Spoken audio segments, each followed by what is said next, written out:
బ్రహ్మంగారి కాలజ్ఞానం అంటే ప్రతి ఒక్కరికి భయం, భక్తి. అంతేకాదు ఆయన మన తెలుగువాడు.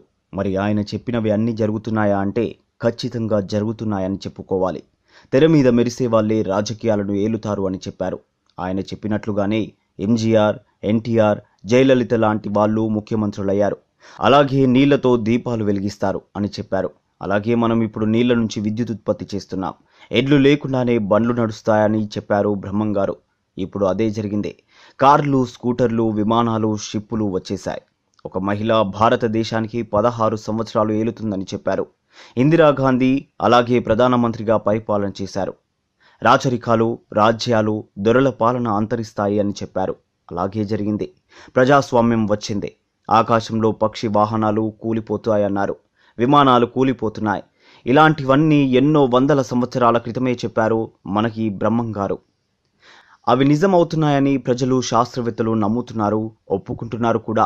అంతేకాదు మూడో ప్రపంచ యుద్ధం వస్తుందని చెప్పారు. 2019, 2020ల మధ్య ఈ పెను ప్రమాదం రాబోతోందట.